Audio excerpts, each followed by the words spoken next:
little Swift energy in there for you. So, bunch of teams didn't make the Stanley Cup final. That's how the sport works. They would like to. That's also how the sport works. Can they? We'll discuss. It is time to preview the offseason for the NHL teams that missed the playoffs in 2024-2025. And we start East. The Philadelphia Flyers. They ranked 24th in the league in goals for, 28th in goals against. They had the 30th ranked power play in the National Hockey League, but the 20th ranked penalty kill. They are an interesting team to me.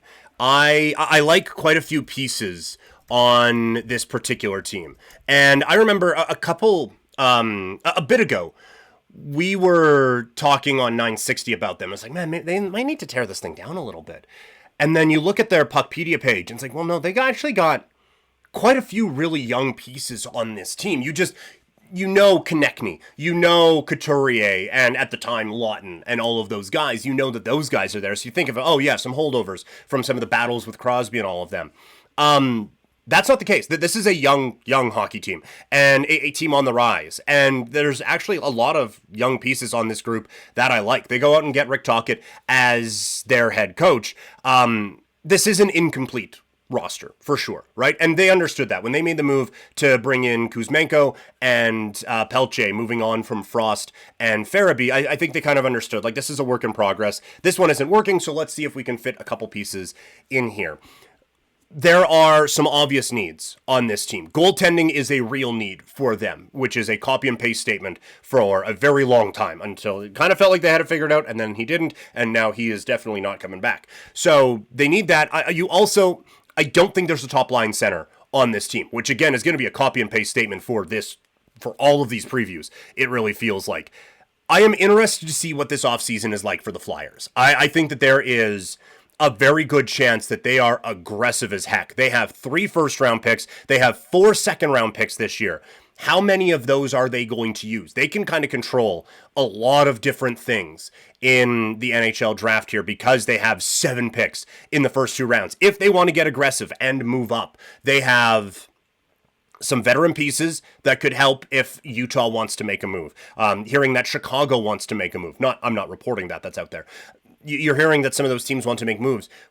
Philly can throw just a whack load of picks, and is a Couturier, is a Konechny, is one of those guys something that those teams would want in that type of a move. So they can get very aggressive here and make those moves, or just load up the prospect cupboard. I would be very, very surprised if Philly has 7 picks actually by the time this is all said and done. So I am interested to see where this offseason goes. They are genuinely one of the more intriguing teams because they're not a team that I feel like is knocking on the door or anything like that, but they have the assets and they have a coach that's shown that he can get a lot out of guys, at least in the first couple of years in his time with an organization. So I think that this is an interesting team as they go forward. It's just what lane do they really want to get into?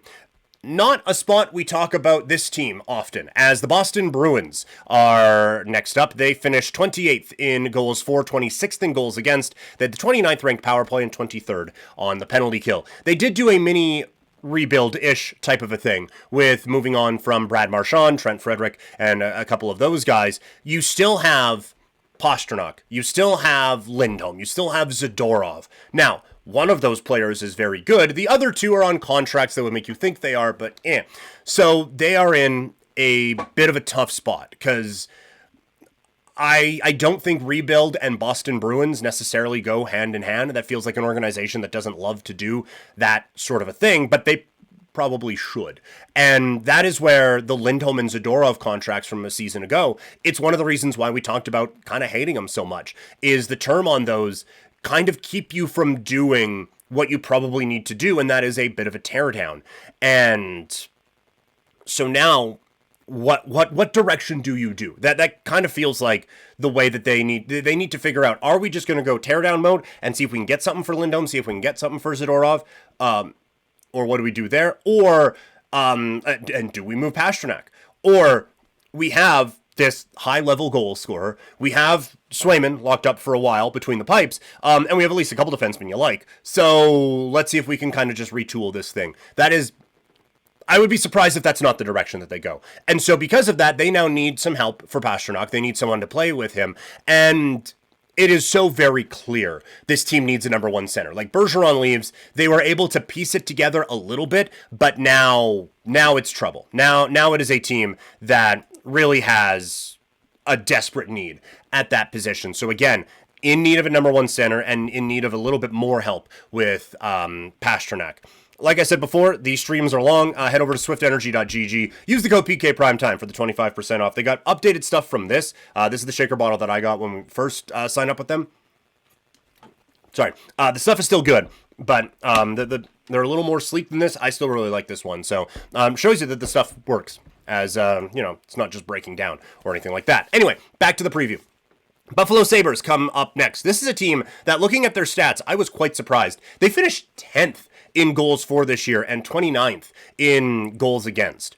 So, initially, goalie would help. And they have felt like they have had it for a bit, with Levi being close and then a couple other guys who maybe, but this team didn't have any goalie this year have a save percentage over 900. That is the spot that they need to get figured out, and might even honestly be one of the final pieces in kind of getting them over the hump. Again, like I said, it's a copy and paste thing. They need a number one center. They moved Tage Thompson to the wing, which is, I think, really where he can thrive from an offensive standpoint and take some of the defensive load off of him, but they don't have anyone to fill that spot. So they need that number one center now to try to finish this one off. This team is really, feels like they've been really close for a little bit, but now is the time that they have to get over the hump this year. I don't know what you do. Like, I'm saying they need to get over the hump. I don't know what is actionable coming out of that if they don't. If it just, okay, well, I guess we didn't.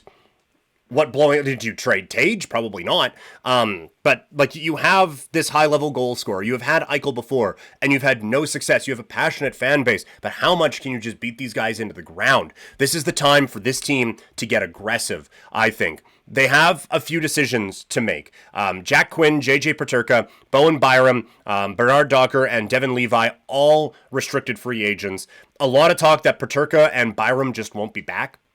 Byram, that makes sense. I like him a lot. And talking like Calgary radio, like they seem like a good destination for Rasmus Andersson, because they have like the high level offensive defenseman, right? That's how you finish 10th in goals, because you have power, because you have Rasmus Dahlin, but they need that shutdown guy on the right. So I think they should be aggressive in trying to go get a Rasmus Andersson from the Calgary Flames. And in free agency, there are a couple right shot defensemen. I would be surprised if Ekblad's actually available, but there are going to be some right shot defensemen who find their way through. They are going to need to try to lock that up. It is time for this team to make that move to the next level.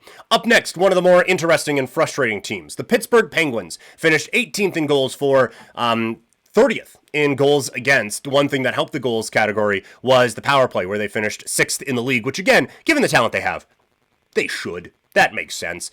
They're in a strange spot because you have a legend who is playing at an elite level in Sidney Crosby, but you've missed the playoffs in 3 years in a row, and you don't have a number one prospect coming up.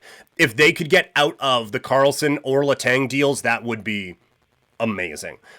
Those guys just are not living up to their contracts anymore, and quite frankly, it's not particularly close at this point. If you are going the teardown route, Raquel and Rust, I think, are assets that can bring you back a lot. But then you are getting into the Crosby conversation, right? And I don't see a path where this team is good in his career again, to be perfectly frank with you. I don't. I don't think there is a way that this team can rapidly build around Sid and get them back to a level that is befitting of his talents. And so it is up to him. If he wants to toil around in this mediocrity for as long as he is playing, he has earned that right, and fine. But he is still playing at a very high level. And so if he wants to compete for one more championship, you owe it to him to get him the heck out of town, because this team isn't competing for a championship. They need to figure out goalie, and basically almost every other spot on the roster aside from Sid, Raquel, and Rust. Like, it's a bad hockey team. It's a really, really bad hockey team. Moving on, the New York Islanders, finally, you know what? I don't think this team's very good, but here they are somehow in a playoff spot. That run comes to an end for the Islanders. They have some decisions to make as well for a team that finished 27th in goals for and 20th in goals against. You had Noah Dobson, a restricted free agent, or you have Noah Dobson, a restricted free agent. Kyle Palmieri is a UFA. I'm interested to see what direction they go. Palmieri specifically, I guess. I'm interested to see what they end up doing with that, because they do go the rebuild at the deadline. Do you keep up with that? Just let Palmieri go. Dobson's, I still think, a really key fixture on this team, and one guy that I think they should try to lock up long-term, regardless of the direction that they're going. Lock him up long-term, because he is still young enough that if you go the rebuild route, he can be good again, or he can still be good by the time you're good again. But Palmieri, if you sign him, then you're kind of committing to moving forward with a competitive roster. If you want to go like a rebuild route, they have quite a few pieces. But from just a starting over standpoint, Barzal, Horvat, Pajot, Lee, Dobson, Pulock, Pelech, and Sorokin, that's a really good starting point.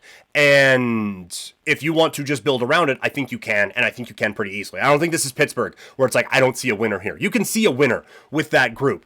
But if you do want to go to the teardown route, gosh darn, are those some assets to tear down with and recoup a whole lot there. So they're in a spot where you can conceivably go either direction, and I think be successful in either direction. Don't think the same can be said for the next team. The New York Rangers finished 12th in goals for, 19th in goals against this season. Last year went about as bad as it could have. I do think that this is still a talented hockey team. If I were them, I would not give up on this particular group. Obviously, there are an aging curve that is happening, but with Mike Sullivan in now as the head coach, you do have to decide what you have in Zibanejad. He does have a no move, so there isn't a whole lot that you can control, but if you think that there is a high-level guy there that you can build around, then perfect, great, we do that. I don't know if that's still there. And I still think he is at a point where you can get some trade value back for him if he decides he wants to go to Team X. So that's a tough call that they're going to have to make. I still think, like I said, that the pieces are there, specifically the goalie with Shesterkin. You have that. I still think Panarin's a very good hockey player. I still think there's something there in Zibanejad. I wouldn't have with JT Miller, but he can still be productive. Fox on the blue line. Like, there are pieces on this team, and pieces that are expensive enough that I think the rebuild route might be a little bit more difficult. So I think you are almost kind of pot committed with this particular group to try to build around it, but I think there are some very strong pieces to still build around here with the New York Rangers. Up next, the Detroit Red Wings, who finished 22nd in goals for, 21st in goals against. They have come close to the playoffs in back-to-back years. It's time to really, really fix that. They have a very solid group that you can build around with a lot of very good high-level talent. One thing that desperately needs to change is the penalty kill. To have one of the worst of all time, that obviously needs to be fixed. They finished 32nd in the penalty kill in the NHL, 4th on the power play. So special teams were just all over the place. This is an interesting group because top line center is not something that this team needs. I think they're pretty good in that spot, but a high level winger is needed. I think some depth scoring would definitely be beneficial. Like they went the veteran route, right? Like they have the guys who you like up front, the Raymond, Larkin, DeBrincat, those guys. Like that we saw when it first started a couple of years ago. They looked unstoppable, and then the league figured it out. But that's still high level talent that you like. They went the veteran route with the guys behind them, and just none of it worked. They need to figure out the depth scoring part of it, and probably another top four defenseman is what is needed. But this team does feel like it is really, really close. And I think when they get in, I don't think it is going to be a Ottawa Senators, Montreal Canadiens. Hey, look at that. We got in the wild card. I think if this is a team that gets in, they are going to be oh my God, this team's a wagon now. Like they are going to be that level of a hockey team.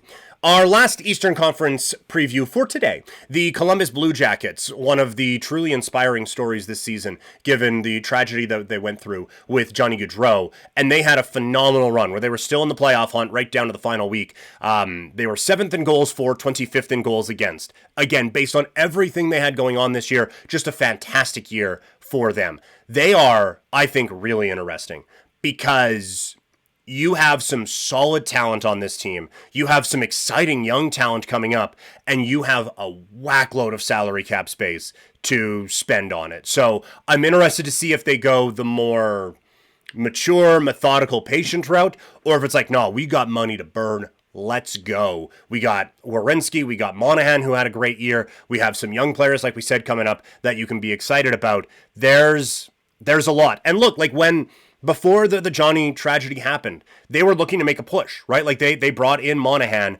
to try to make this team better so that they could be a playoff contender with Monahan and Gaudreau and the young players there. That obviously very tragically didn't happen, but you still have a lot of the pieces in place. And Johnny Gaudreau is for a number of different reasons, a very difficult player on ice and in a locker room to replace.